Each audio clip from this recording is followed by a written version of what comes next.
बिस्मिल्लाहिर्रहमानिर्रहीम। अस्सलाम वालेकुम students, welcome to my YouTube channel. आज हम करेंगे MTH 100 का टॉपिक नंबर 7, जिसमें मैं आपको ट्रिग्नोमेट्रिक फंक्शंस के बारे में बताऊंगी।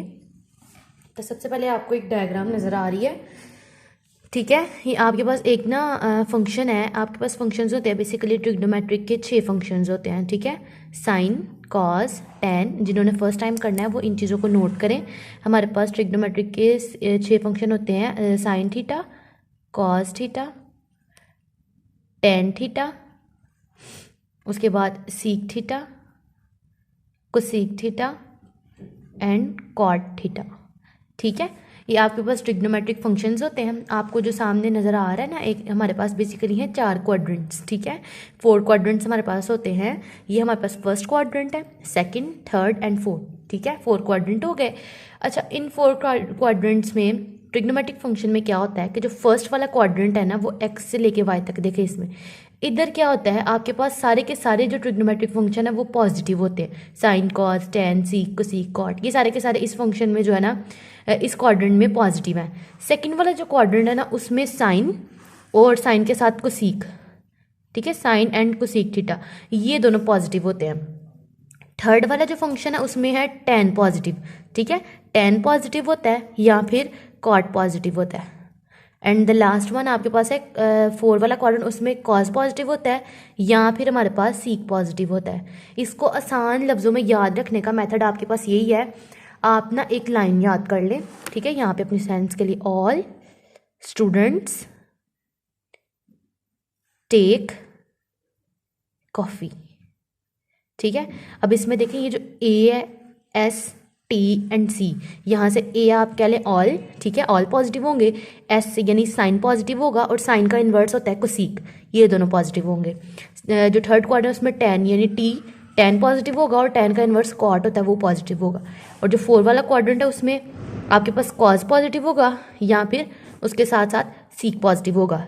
कॉस का इन्वर्स हमारे पास होता है सीक। होप सो आपको समझ आ गई होगी।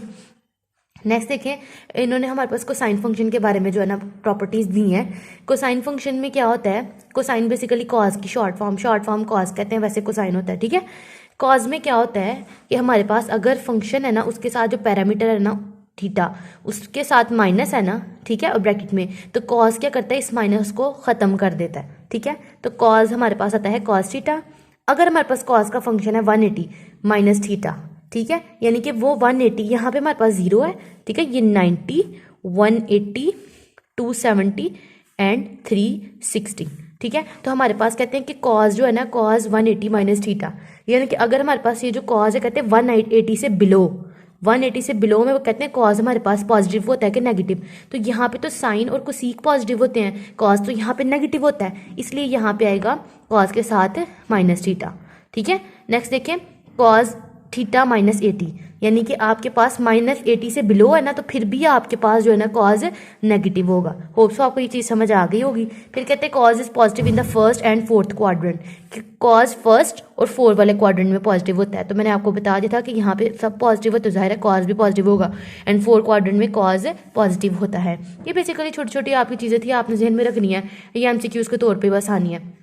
उसके बाद है पीरियोडिक फंक्शन क्या होता है या पीरियोडिक टेबल क्या होता है, ठीक है। The function with the property that they keep repeating themselves are called periodic functions. ऐसे फंक्शंस जो बार बार रिपीट होते जा रहे हैं उसको हम कहते हैं पीरियोडिक फंक्शंस, ठीक है। The small interval for which the function repeats itself is called period. और कहते हैं वो छोटा सा इंटरवल क्या होता है, 2 आपके पास जो है ना, लेट सपोज ये देखें आपने यहाँ पे, ये जो है ना, ये आपके पास एक ग्राफ है कोसाइन फंक्शन का, ठीक है। तो यहाँ पे ये पीरियड है, टाइम पीरियड है, कहाँ से स्टार्ट होके कहाँ तक आपकी जो है ना फंक्शन की वैल्यूज जा रही हैं, ठीक है। तो इसमें ये जो इंटरवल है ना, यहाँ से 90 से लेके माइनस 90 से 180, तो ये एक पीरियड है। 90 से 180 ये हमारे पास ये भी पीरियड है। इस तरह से 180 से 270, तो ये शॉर्ट जो हमारे पास इंटरवल्स होते हैं, ये हमारे पास पीरियड्स होते हैं, ठीक है। इस तरह से साइन फंक्शन है, तो साइन में देखें, साइन माइनस थीटा, सिर्फ कॉस जो है ना उसके साथ माइनस थीटा आ रहा हो ना स्टार्ट में, इनके यहाँ पे ब्रैकेट में माइनस है, तो उसको हम पॉजिटिव करते हैं। साइन हमारे पास नेगेटिव होता है, ठीक है। इस तरह से साइन अगर कहते हैं कि 180 से बिलो है, ठीक है। यहाँ पे देखें, ये जो साइन था हमारे पास है, साइन 180 से बिलो, साइन 180 ये हमारे पास है, 180 से भी अगर बिलो होगा तो कहते हैं आपके पास क्या होगा, 180 से बिलो में साइन पॉजिटिव है, क्योंकि देखिए 180 है ना, 180 से बिलो ये आपके पास ये क्वाड्रेंट सेकंड बन रहा है, तो उसमें मैंने बताया था साइन पॉजिटिव होगा और कोसीक, तो साइन पॉजिटिव बन रहा है, ठीक है। इस लिहाज से आपके पास जो साइन है वो पॉजिटिव आ गया, ठीक है। इस तरह से 180 से अगर थीटा -180 हो तो आपके पास साइन नेगेटिव, यानी सिर्फ आपके पास जो साइन है ना वो फर्स्ट एंड सेकंड क्वाड्रेंट में पॉजिटिव होता है, ठीक है। ये मोटी मोटी चीज़ें आपने देख लेनी है। उसके बाद टेन है, टेन आपके पास ये सेम उसी की तरह टेन में भी आपके पास माइनस आएगा, सिर्फ कॉज में ये चीज़ पॉजिटिव होती है। टेन बिलो होगा 180 से तो वो आपके पास नेगेटिव आ रहा है। पीछे से टेबल को आपने जैसे देखे तो इसको कवर कर लेना है, ठीक है। The domain of tan does not include the angles of which is zero, namely कहते हैं कि आपके पास जो डोमेन है ना टेन की, वो आपके पास एंगल्स जो एंगल्स बेसिकली क्या होते हैं, ये आपके पास एंगल्स बनते हैं थीटा वगैरह, ठीक है। तो कहते हैं कि इसकी जो डोमेन होती है उसमें एंगल्स इंक्लूड नहीं होते, ठीक है। तो इसके एंगल कौन कौन से हैं भाई, वो +-90 और +-270 वाले, ठीक है। तो टेन हमारे पास किस में पॉजिटिव होता है भाई, टेन हमारे पास या तो हमारे पास फर्स्ट क्वाड्रेंट जो कि 0 से 90 से बिलो है उसमें पॉजिटिव है, या 270 से अप यानी कि 360 वाली लाइन यहाँ देखा ना, 360 से बिलो पॉजिटिव है, 270 से अबव है, इसलिए इन्होंने ये लाइन बोली है। उसके बाद कहते हैं टेन थीटा +180 जो है ना, यानी कि अगर 180 से अबव होगा तो आपका भाई टेन जो है वो पॉजिटिव होगा, और थीटा -180 तो वहाँ पे भी टेन थीटा ही आपका जो है ना क्वाड्रेंट होगा, फंक्शन होगा, ठीक है। ये सारी जो ना इन्होंने समराइज कर दिया इस टेबल में, इसको आपने देख लेना है। ये सारा वही है जो पीछे उन्होंने बता दिया हुआ है। ये एमसीक्यू से शॉर्ट एमसीक्यूज। डेफिनेशन एम्पलीट्यूड क्या होता है, आपके पास जो कहते हैं फंक्शन और amplitude of a function is the height from the mean value of the function to its maximum और मिनिमम वैल्यू। तो भाई आपको ये जो नज़र आ रहा है ना, ये आपके पास मीन वैल्यू में ये जो एम्पलीट्यूड होता है ना, ये हमारे पास मैक्सिमम या मिनिमम हाइट होती है, ये आपके पास एम्पलीट्यूड है बेसिकली। और ये आपके पास है मिनिमम, ये देखिए ये मिनिमम के लिए और ये मैक्सिमम के लिए, मिनिमम मैक्सिमम में पॉजिटिव और मिनिमम में नेगेटिव, ये बेसिकली थी एम्पलीट्यूड की डेफिनेशन। ये चीज़ उन्होंने यहाँ बताई हुई है, बाकी इसमें से कुछ भी इंपॉर्टेंट नहीं है ऐसा, ठीक है। नेक्स्ट आप आ जाएं, आपके पास कुछ जो है ना इन्होंने ये दिए हुए इन्वर्स ऑफ फंक्शन, फंक्शन का इन्वर्स क्या होता है, ठीक है। टेन है तो टेन का इन्वर्स टेन इन्वर्स होता है, ठीक है। साइन है तो साइन के इन्वर्स को हम किस तरह लिखते हैं, ऊपर -1 लगा के, ठीक है। उसके बाद कहते हैं आपके पास है sine y equals to sine x minus k translate to the graph k not to the right parallel to the x axis. भाई इसमें इन्होंने आपको जो है ना ये ग्राफ्स दिए हुए हैं, आपने इन ग्राफ्स को बेसिकली ना, इनमें से कोई भी चीज़ इंपॉर्टेंट नहीं है ऐसी जो आपको करवाई जा सके फाइनल के लिहाज से। फाइनल में ये चीज़ें नहीं आती, बस ये इन्वर्स आ जाते हैं, इन्वर्स फंक्शन, इन्वर्स को साइन, और इसी तरह से इन्वर्स टेंजेंट फंक्शन। सो इनमें जो है ना आपने इस ये जो आपको हाईलाइट की हुई है ना, ये आप पढ़ लें एक दफ़ा, तो होप सो आपको इसकी अच्छे से समझ आ जाएगी, ठीक है। और ये पेजेस में से ऐसा कुछ भी करवाने वाला नहीं है जो पेपर में आएगा, ठीक है। तो यहाँ से आ जाए, आपको बताया मैं trigonometric functions, basic trigonometric identities कौन सी होती हैं। तो देखिए हमारे पास, मैंने आपको बताया था ना कि हमारे पास ना साइन थीटा, कॉस थीटा और टेन थीटा, ये 3 फंक्शन है ना आपके पास। तो भाई साइन जो है ना, साइन यहाँ पे अब बाकी थे कॉज, सॉरी कोसीक, सीक और कॉट, ठीक है। कोसीक, सीक एंड कॉट, ये जो तीन फंक्शन है ना, ये इन ऊपर वाले फंक्शंस का इन्वर्स करने से आते हैं, ठीक है। आप जो है ना साइन का इन्वर्स कर लेना तो वो आपके पास कोसीक है, यानी कि 1/sin जो होता है ना थीटा, वो इक्वल होता है कोसीक के। ये जो सीक है ना वो 1/cos थीटा के इक्वल है भाई, और जो कॉट होता है ना वो टेन का इन्वर्स कर दो 1/tan थीटा के, ठीक है। तो ये चीज़ें उन्होंने बताई हुई हैं कि जो सीक होता है 1/sin थीटा के इक्वल होता है, सीक जो होता है 1/cos थीटा के, और कॉट थीटा जो होता है वो 1/tan थीटा के इक्वल होता है, ठीक है। अच्छा, अब ये जो टेन होता है ना आपके पास, tan थीटा, ये इक्वल होता है sin theta over cos theta, ठीक है। तो इस लिहाज से जब आप इसका इन्वर्स करेंगे ना, कॉट फाइंड करना है, तो कॉट क्या करेगा, कॉट इन्वर्स होता है टेन का, तो cos थीटा ऊपर आ जाएगा और sin थीटा नीचे चला जाएगा, ठीक है। तो ये आपके पास जो है ना ट्रिग्नोमेट्रिक फंक्शन है, इनके बेसिकली इन फार्मूलाज को अच्छे से याद कर ले तो आपका जो है ना इंशाल्लाह आपका जो फाइनल है वो बहुत अच्छा हो जाएगा। ये मोटी मोटी चीज़ें थी, आपने जो देख लेनी है ये इन्होंने बताई हुई हैं, ठीक है। उसके बाद जो है ना ये पीछे हम कवर करके आए हैं।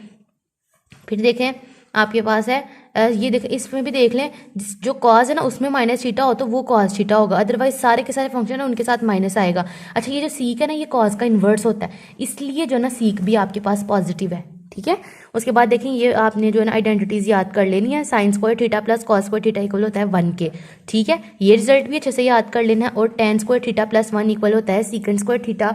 ठीक है, तो इसकी तरह 1 plus cot square theta equal होता है सीकेंड स्क्वायर थीटा। इनको इस्तेमाल करते हैं हम ज़रूरत के मुताबिक। ठीक है, कुछ एग्जाम्पल्स इन्होंने दी हुई हैं, जैसे आपको ये एग्जांपल दी हुई, कहते हैं इसको जो है ना ये फंक्शन को इसके इक्वल प्रूव करें, तो tan theta minus cot theta divided by sine t, sorry t है आपके पास parameter, sine t cos t. आपने इसको जो है ना सीकेंड स्क्वायर टी और माइनस को सीकेंड स्क्वायर टी के इक्वल प्रूव करना है। आप जो है ना लेफ्ट हैंड साइड को ले ले, इस लेफ्ट हैंड साइड को हमने ले लिया। इसमें देखिए जहाँ पे टेन माइनस कॉट लिखा हुआ था ना, आप नीचे साइन टी कॉस टी है ना, इनको ना टेन टी के साथ अलहदा कर ले माइनस, और नीचे वाले फंक्शन को कॉट टी के साथ अलहदा कर लिया हमने। ठीक है, फिर टेन को अलहदा कर ले 1 ओवर साइन कॉस टी, यानी कि टेन ऊपर था ना, इसको साइड पे करके 1 से मल्टीप्लाई, ये 1 से मल्टीप्लाई करें तो यही फंक्शन बनता है। ठीक है, अब जो टेन है ना, टेन की जगह आप पुट कर सकते हैं sine theta over cos theta, जो आपने रिजल्ट याद किया था, sine theta over cos theta, ये वाला फंक्शन साथ as it is, cos cot था ना तो कॉस ओवर साइन आ जाएगा। ठीक है, फिर हम क्या करेंगे, अब आप देखें आपके पास साइन ये वाला जो है ना ये इसे कट रहा है, और ये कॉस जो है वो इसे कट रहा है, तो 1 ओवर कॉस, ये कॉस 2 टाइम्स है कॉस का स्क्वायर हो जाएगा, और ये जो आपके पास साइन का square, 1 over cos square 1 over sine square. 1 over cos किसके इक्वल होता है, सीकेंड स्क्वायर थीटा का। ठीक है, वो लिख दिया। और 1 ओवर साइन स्क्वायर थीटा किसके इक्वल होता है, 1 ओवर साइन स्क्वायर, ये को सीकेंड स्क्वायर टी के इक्वल आ जाएगा। ठीक है, तो ये आपके पास राइट हैंड साइड के इक्वल प्रूव हो गया। इस तरह के क्वेश्चन आपको पेपर में जरूर आते हैं। ये कुछ आपको बेसिक फार्मूलाज दे दिया मैं, सम एंड डिफरेंस के फार्मूलाज के, कॉज अल्फा माइनस बीटा किसके इक्वल होता है, cos A minus B, cos A cos B plus cos sine A sine B, इनको आपने अच्छे से याद करना है।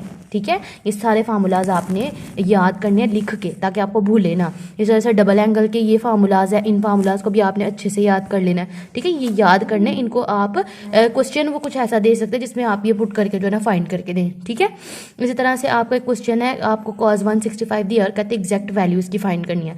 तो कॉज जो आया ना 165 है, कॉज 165 हमारे पास, अगर हम कॉज 210 को और माइनस 45 इन दोनों को आप माइनस करें तो आपके पास 165 आ जाता है। तो ये आपने जो है ना एंगल को जो है ना डिफरेंस का फार्मूला लगा लिया, डिफरेंस कर लिया।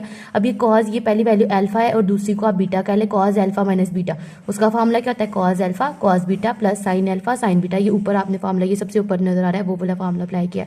ठीक है, अब कॉज जो है ना 210 जो है ना वो किसके इक्वल होता है, अगर आपके पास साइंटिफिक कैलकुलेटर्स हैं उसके ऊपर डायरेक्ट वैल्यूज निकल आती हैं, नहीं तो टेबल्स होते हैं उनसे आपने याद करनी होती है कि कौन सी वैल्यू किसकी, कॉज 45 1/√2 के इक्वल होता है। इसी तरह से ये आपने इनकी वैल्यूज पुट करनी है इन सब की, तो ना फाइनल आपने कैलकुलेशन करनी है तो आपके पास आंसर आ जाएगा। अगर आपको यहाँ से नहीं समझ आई तो मैं इसके ऊपर आपको सेपरेट वीडियो बना दूंगी जिसमें आपका सारा कॉन्सेप्ट क्लियर कर दूंगी। अगर आप लोग को ज़रूरत पड़ी आप मुझे कमेंट कर सकते हैं, मैं आपको बना दूंगी। ठीक है, तो यहाँ तक था हमारा आज का टॉपिक। होप सो आपको समझ आ गई होगी। तो हमारे चैनल को लाइक करें, सब्सक्राइब करें और अपने फ्रेंड्स के साथ शेयर करें। मिलते हैं अपनी अगली वीडियो के साथ, तब तक के लिए अल्लाह हाफिज़।